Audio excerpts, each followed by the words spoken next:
If you want to manifest something that you've had a hard time manifesting, here are some of my personal tips for a quantum leap. First things first, I'm into fasting. Fasting can be a powerful tool for spiritual, metaphysical, and mental transformation. Fasting offers a holistic approach to personal growth and clarity, and it's inspiring for many reasons, especially if you have stagnancy or feel like you're at a crossroad. Fasting is often seen as a way to purify the soul. It creates a sacred space for spiritual connection. By temporarily giving up food or certain vices or behaviors, you signal to the universe and to your higher self and whoever you believe in that you are ready to release what no longer serves you. This act of sacrifice can clear away blockages, making room for divine guidance, inner peace, and deeper connection with your spiritual path.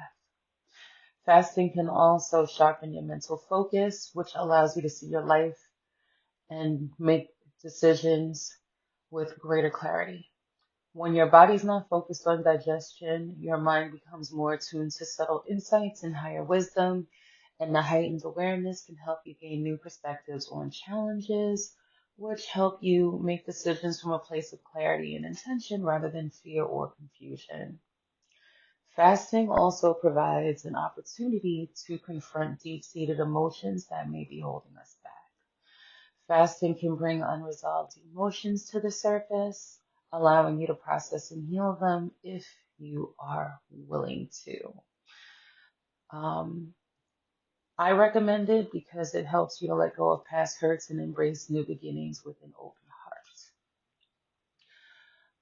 I say everybody fast differently, and you'll know what you're called to fast to, but I say if you know you have a certain health problem or character trait or habit that you know other people don't like, and it makes sense whether you eat too much sugar, smoke weed, procrastinate, curse, spend too much time chasing sexual energy and attention, playing with people, playing with their heads. If you let that go for about 3 days, you should see a very interesting shift. I'm not saying you won't go back to what you're doing. You're just basically putting the thing that you enjoy doing on pause to fully focus on what it is you're trying to bring in. So I say fast about 3 days. That's one of the things I love to do. And sometimes I don't fast like all day. I might just fast for a certain period of hours. For example, if it's food, I might fast for a 6 hour window, 8 hour window. If it's a vice like whatever, a vice or a bad behavior, 3 days is the aim because you don't need the bad behavior, which is essentially also a benefit to it. So I would choose something that would improve my health for 3 days or improve my attitude or my energy, like something that would possibly raise my vibe. Another thing is to switch up your routine. We tend to fall into routines, and over time, our energy has a well carved path to and from our current destination. If you want to go someplace different, you have to try new things and move off the beaten path that you've created. Even if you've so-called driven through the fork in the road and went straight, you're still going straight down the same path from which you came, and you're creating your own stagnancy at this point. So to switch things up, it's very simple. Just do something different. Go home a different way. Leave work at a different time. If you wear a certain shirt for special occasions, wear it on a regular day. Don't be afraid to just do something quirky and different, even if it's small and it's subtle and nobody notices but you. This is because it's inviting new energy. It's cracking a window in your current reality and giving you fresh air and fresh vibes for new things. Another thing you can do, and people hate me for it, but I love it. I love to throw things out. If something's important, I'll keep it, but I kind of hate visual disorganization, and keeping too many things keeps me visually disorganized because I've been too lazy to get organizational containers until now. Now I can't take it anymore. But this is after throwing away, cleaning, and detoxing as much of my personal things and as much of my home environment as possible. There were so many stagnant things that needed to be thrown out, things that have gone past their time, things in random places that I never knew why or how they got there. And most of all, things that I had wanted and I'd asked for, but I hadn't put into position to be used. I kind of put it to the side. Decluttering mindfully and intentionally will kind of show you what's important, what's not important, what you've outgrown, what you can give away, and honestly, what you can sell if you need the money. Um, it also shows you things that you can use right now in the present because why not? You've waited this long and you'll actually bring in more energy and create new things, including new ways to boost your mood by doing it. Also, energy flows better in a clean, harmonious environment. So put out those simmer pots, start wiping down your walls and doing your floor washes. If you don't know what to use, a little bit of Pine Sol or ammonia is fine. Not both at the same time. That's not good. But cleanse your house. Physically cleanse it. Spiritually cleanse it. Prayer is a powerful form of spiritual cleansing, but if you're having a crisis of faith, cleaning your home with a floor wash and doing your simmer pots and burning a couple of cleansing or uncrossing or home blessing candles may help tremendously. And if you genuinely need to remain on the right side of things, a white candle that you pray over is completely fine.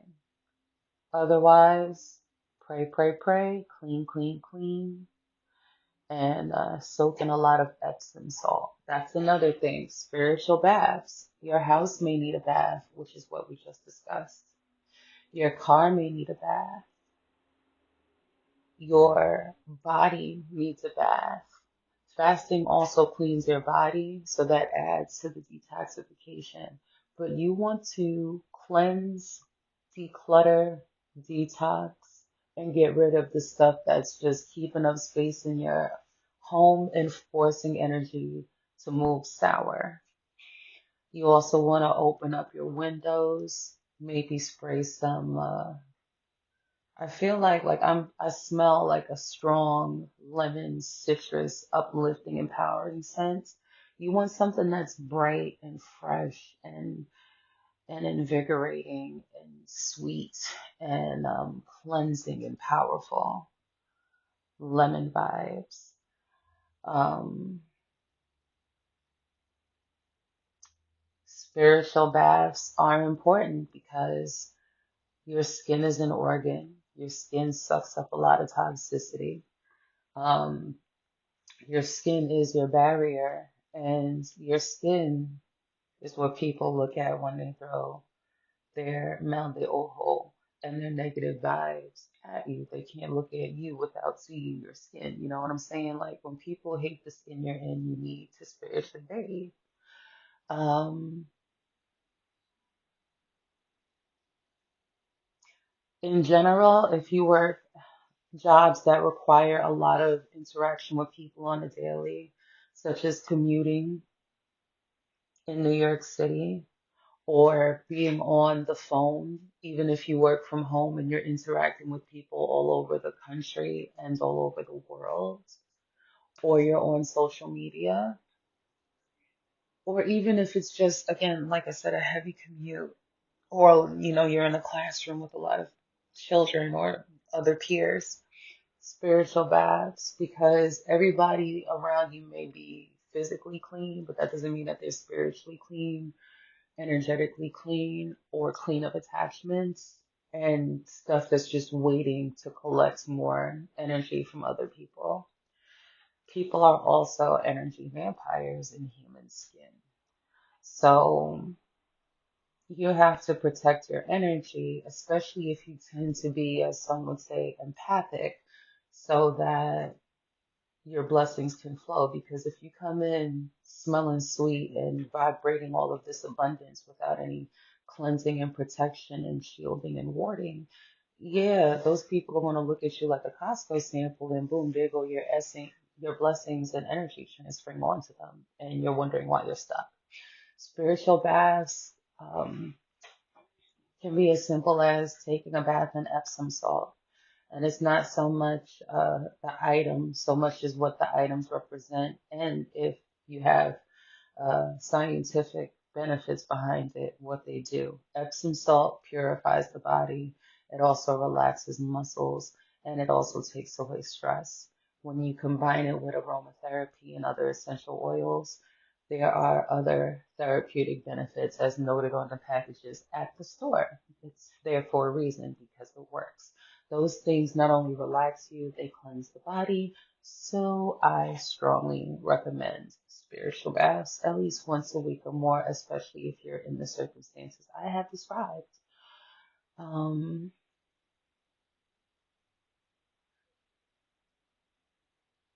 Another controversial one, cutting your friend group. Sometimes you're friends with somebody and you love them, but they complain too much. They whine too much.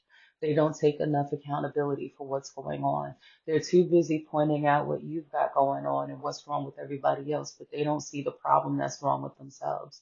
Sometimes you wake up and you realize they were never your friend. Sometimes you wake up and realize you've outgrown this person as much as you've loved them. This happens with family members. This happens with classmates. This happens with your childhood best friend. This happens to the love of your life and the man that, or woman that broke your heart. Like it literally happens. And part of walking this path is understanding how to detach from situations with love, peace, and clarity, and gently moving on once somebody removes themselves from your life. If you've been heartbroken, most of the time you were asking for a profound change in what you wanted, and that person revealed who they were and why they didn't go with your future. The more it hurts, the more it's an opportunity for you to heal, purge, and declutter from within. Um, Go to therapy, find one or two friends that or people who truly support you enough to listen to you go through what you're going through. Take note of the people who have something crazy to say about you or are indifferent, and begin to move in silence. Let people reveal who they are so you can step back and assess how much they really matter to your life and the future that you have for yourself. Um, Again, if it really sucks and it hurts, cord cutting will be good here. You can do, and by cord cutting, I don't necessarily cut the cords. I actually let the candles be bound to one another with twine, and I allow the candles to burn down until one actually burns the cord with the other. And I'll say this, if you're worried about losing somebody, you only lose the people that really were not meant to stay. Most of the time, this is great for people who you're still thinking about after like months or years of trying to get rid of them in other ways. Um, but letting people go, and not fixating on them, that's a form of attachment. Being fixated on somebody that fucked you over, it's a form of attachment. And I get it, because I've been there, and in some ways I might still be there. but from my higher mind in this channel. Um, I am seeing truly how, yeah, that person fucked up and they're going to fuck around and find out. But letting go and forgiving is an extreme form of purging that makes room for what's to come. This is not about being hurt over something that somebody did that is unforgivable, or something that somebody did when they broke your heart. This is more about stepping into the zone of genius where, as a human god or goddess in the flesh, a person of positive ascension and dissension energy, somebody who is playing with the light and the dark and understands that it's deeper than any basic religion assumption could show. You will lock in and understand that there will always be more where that came from. And all those people who did anything to fuck you over were simply reminding you that as long as you put yourself first and do your best to avoid intentionally harming people that don't deserve it, you'll be alright. You know, like, it happens. It happens to the best of us. There's usually a lesson involved with a relationship that comes to an end. There's our side of the table and our accountability, and there's theirs. And if they're not ready to wake up, then they're not ready to go to the next level. If they're not ready to grow with you, they're not ready to be, flowing with you. You're literally listening to this because you're ready for things to genuinely change for the better. You're ready to have a more miraculous way of life. You are ready to experience things that you have waited way too long for. And you're going to see, by letting people go with love, cutting them off as soon as you need to, or at least declaring your space and boundaries for real.